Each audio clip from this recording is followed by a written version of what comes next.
Hi there, my name is Megan Freed. I am one of the attorneys at Freed Marcroft in Hartford and Cheshire, Connecticut.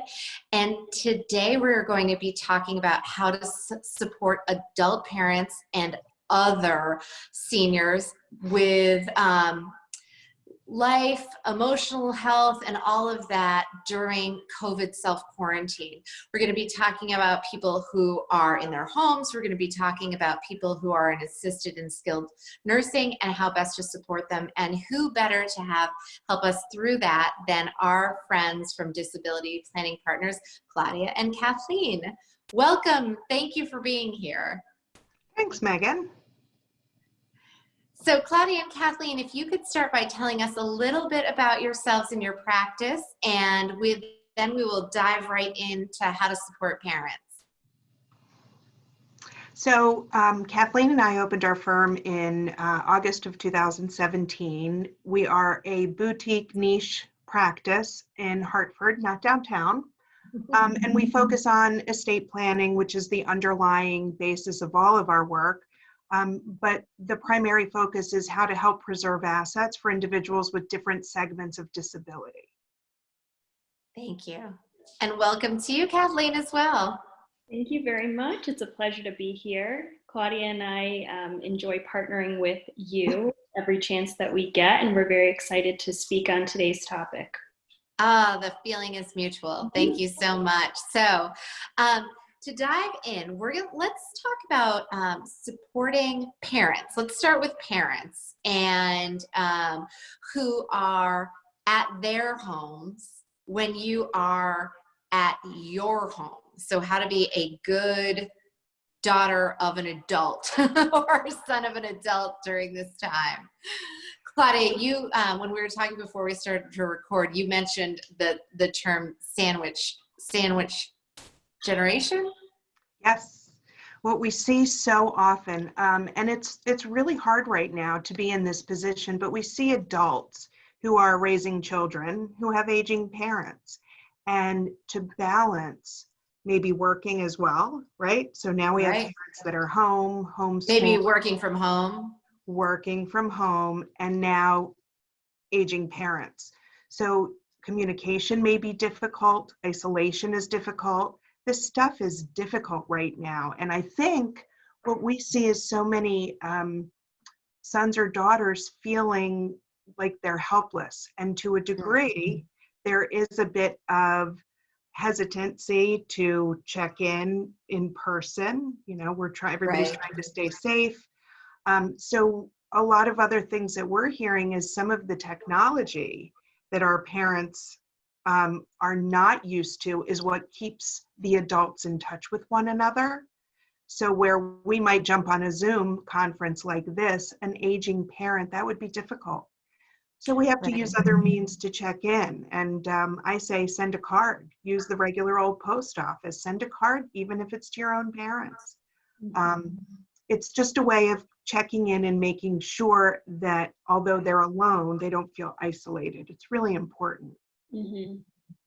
Yeah, and just building on what Claudia mentioned, I know that people are feeling safer outside and so on. And today, as we get into nicer weather, I know my mom was over my grandparents yesterday. They were sitting outside on their deck, and she set up a lawn chair on the grass.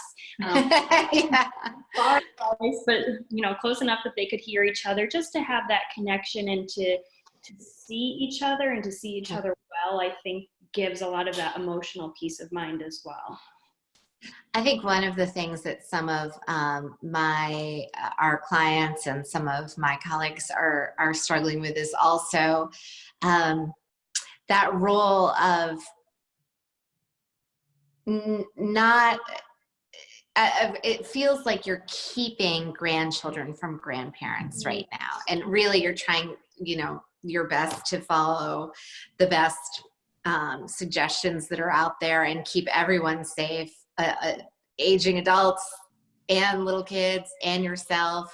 But I think that feeling is creating a lot of stress for people, that it feels like you're the decision maker and not giving anyone what they want, because grandchildren want to see grandparents and grandparents want to see grandchildren. Are there any ideas of keeping the connection with kids and grandparents? I mean, I think the most important thing to me about that is that that's just sort of the deal, and it's okay to feel conflicted about it and still be resolved that you're committed to keeping everyone as healthy and safe and well as possible through it. But I've seen some drive-bys with grandchildren in cars waving at grandparents on their front porches and things like that. Did you see any of the sidewalk drawings? So Oh, they're so cute, the chalk. Right, the chalk sidewalk, and leaving pictures for grandma and grandpa on their driveway. It's sweet. It's a great way to be able to express your love without having to be in the same space, and it's forcing us to get creative in how we communicate. That's a good thing. Yeah, and I know Claudia mentioned the snail mail, but sending pictures by text or sending them by mail or email, just to, again, I think there's so much to that visual of just seeing that we're all okay that really helps us through it. That's right. Yeah. Zoom dinners. If we do have technology, have everybody get on the Zoom and have dinner. It's fun. It's really cute. I think it really helps everyone's mental health to see each other, even if it's via video. And yeah, my parents are in Florida and we've been FaceTiming. We never used to FaceTime, but it's just nice. You know, I was for a walk and I FaceTimed my mom. And then we FaceTimed where they're sitting in the car waiting for a doctor's appointment. I FaceTimed them while I was making dinner. I mean, it's really sort of, you're more in each other's house than you are normally. Very true. Yeah. Mm-hmm. So can we talk a little bit about people who aren't our parents, that are in the community, that neighbors, friends, how we can help support folks like that we care about, but that may be home alone or, not getting the amount of interaction with their friends and family that they normally would be. So I think this is a critical piece, and this is where a community needs to come together. One of the things is to make sure that we know that there might be an older senior that doesn't have family local. Whether it's a couple or a single elder, and make sure that they know that there's delivery services for pharmacies. Restaurants are doing no contact delivery of meals. The grocery stores, I live in Simsbury, our grocery stores are doing deliveries, so you shop online. I think those things sort of address the making sure that everybody has their basic essentials that they need. And somewhat of the same thing, knocking on a window and waving and saying, how are you today? It's just that humanity. And I think it's just as important. So I know that there's a lot of communities that will form sort of little groups and say, okay, Claudia, you're on night 1 and you're going to check in on Mr. Smith. And it's done on a rotating basis. I think it's a really positive thing. Yeah, I think that's great. I think one of the things that I loop back to that you mentioned at the beginning was this idea that the technology that's helping us stay connected in some ways is, if it's less familiar to someone, and so for instance, like I'm an Instacart fan, right? I always like the luxury of having my groceries delivered. That's not new. But for people that typically prefer to go to the grocery store, there's a learning curve on Instacart. And the reality is that it's much more difficult to get a delivery time now. There's sort of a whole game to that. Than it used to be. And so we're actually asking people to engage in a really steep learning curve on some of the technology. So I really appreciate the suggestion about adding people's groceries to your delivery so that you can, we don't all need to have our own, but if we add that to our order and then drop it off on someone's front steps, that's just a great way to help. I think it's such a good point that Claudia made about thinking about the community, because I think it's something that we're thinking about ourselves. Maybe we're thinking about the people that we're quarantining with, the people we have to care for, but it is important to think outside of our circle and see, think about who might be quarantined by themselves, who gets their interaction going to the grocery store, going out and running these errands, or going to the bank that they can't do anymore. So if people can just start thinking about who they might know that might be a widow or a widower, whomever it might be, and how we can really rally around those people right now. I love that suggestion, Kathleen, because I think one of the things that when we first designed and controlled during COVID, we thought about how to help ourselves, how to help our families, and how to help the community. And it's easy to think of the community in more broad brush ways, right? Like, what can I donate to, or what supplies do people need? But what you've suggested here is a really is a way to really help individuals that are in your orbit, that aren't, they don't need a ton of help, but they could use an assist, and which is relatively easy to give, really. A walk. And what? A walk. Ask someone in your neighborhood to just go for a walk. You can keep the social distancing and walk, but the company, I think company is so important for anyone who doesn't have family around and is, staying home and staying safe independently. You still need our relationships, right? That's what enriches our lives, right? Right.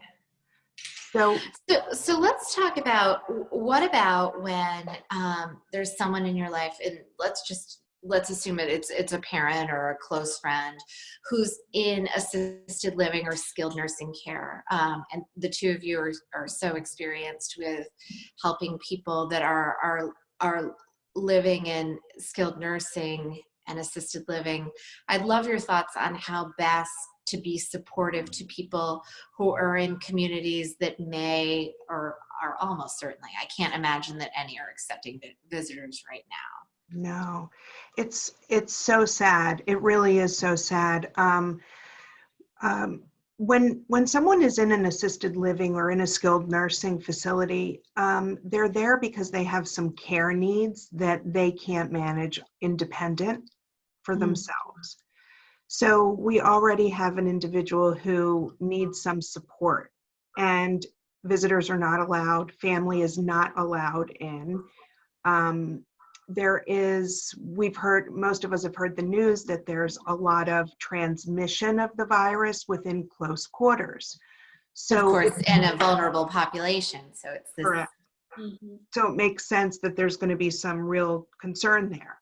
A couple of days ago, we heard word that the governor wanted to order any individuals who were presumptively positive or tested positive in a skilled nursing facility, that those people would either be segmented or actually potentially moved to a facility where everyone there was positive, and the people that were symptom-free or had not, have, tested negative or recovered would be able to either stay there or go to a different place.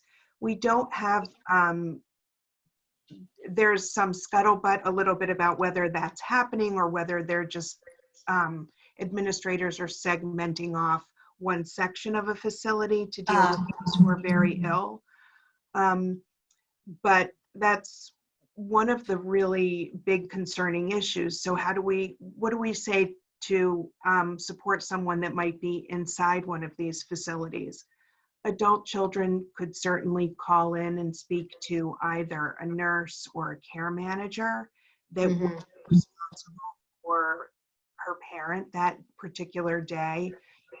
You could certainly make arrangements to have a nurse go into mom and dad's room so that you could speak to them, right? Directly. Right. And maybe even FaceTime, right, whatever it is. What Kathleen said earlier, now that the weather is getting warmer and getting nicer, could probably do some more visits because they could be done outside. I don't know what the parameters will be. I'm sure they're going to set some, but it's very, very difficult to feel isolated and helpless from your parent. Mm-hmm. Yeah, it's very stressful for the parent and it's very stressful for the child. Without doubt. It's so hard to know for us as well, because though we're elder law attorneys, this is new ground for everybody. So, as clients turn to us, it's very challenging to navigate and help to set forward some good steps that everyone can take, knowing these restrictions that we're all facing. From a policy perspective, I guess the best thing that we're sharing with those clients right now is that we're both actively involved in the elder law section of the bar and the estates and probate section of the bar, and that we are constantly in communication through different legislative liaisons with the governor's office and the Department of Public Health, thinking about how can we make these parameters better, more livable. Every concern that we get from a client, even if we don't have the answer today, we're taking those concerns to our colleagues and then putting it in front of people that can start making policy-wide decisions that might really start supporting these families a little more broadly going forward. It won't surprise you to hear that it's a similar situation in the family law context, where I think it's in the way I explain this is that it's the difference between the emergent and the urgent. Mm-hmm. So emergencies have always been there's been a method to take care of emergencies. For example, in our practice, through the courts, even though they're on reduced services, right? Emergencies were handled, but there are also urgent issues that are really urgent, and the more that we self-quarantine longer, the more the urgent needs to be dealt with. Right? If this were 2 weeks, right, maybe that's one thing. But as we stretch, I did count today, and we've been self-quarantined. Chris and I have been in self-quarantine for 24 days. So this is day 24. And I'm like, that's no joke. Right? That's a long time. And if you're someone who is in, where your home is in a skilled nursing facility or an assisted living facility, that is a long time to not be with the people that earlier in your life you might have self-quarantined with, I think is, Great point. Yeah, and part of the issues that we're seeing is that a lot of clients aren't necessarily even bringing us COVID concerns. They're bringing us general concerns about somebody's health care and needs that need to be addressed. And because of what's going on with this pandemic, we're getting more resistancy in terms of getting the attention that we otherwise could have garnered for those issues. So that's a whole, it's right. Normal, important things in life, like doctor's appointments aren't happening. Right. How do you, this whole thing is a balance between, between physical health and mental health, right? And between,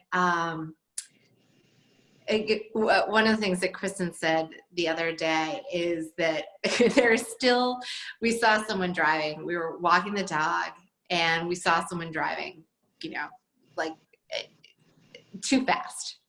And Kristen said that all the things that could hurt or kill you before are still there. Right? We can't lose our heads. But in this context, it's like, how do you make sure that people are still getting other physical health needs taken care of, but safely? So there's no question that it's a different environment to operate in. And our judgment calls on behalf of our loved ones, children and adult parents that may need some help making decisions, sort of a new set of factors. Balance. I think the balance is between autonomy and support, right? So, right. And one of the things that we're seeing right now is adult children that are saying, I need information. I need to find out how my parent is doing. And in order to be able to access some of those medical issues or to receive the information, the doctors, the nurses, the administrators at facilities, they need to know that mom or dad authorized the adult child to receive that information. So that issue always existed before. It's a little bit more prevalent now, so it's brought to the forefront. But it's when communication is so much more difficult. Mm-hmm. Yep. I think that some of my main takeaways from this conversation are that there's a new way to be supportive in addition to all of the ways people have been supporting in the past. With neighbors and friends, it's, honestly, just in some cases, using your technological knowledge to help someone else who may be less technologically able, but also to be more expansive and reach out to people to make sure that they're getting everything that they need. And I also think that as a child of adult parents, we keep doing what we're doing and know that it may feel a little unsatisfying, even though it's still the right thing to do, right? Right. Kathleen and Claudia, I want to thank you so much for joining us. Can you tell everyone your main phone number? Because I know that Disability Planning Partners is up and running virtually, and so if people need you, they can call you and get you. Mm-hmm. Our phone number is 860-238-0031. Yeah, thank you. And thank you for being so generous with your time. We really appreciate it. Have a great day.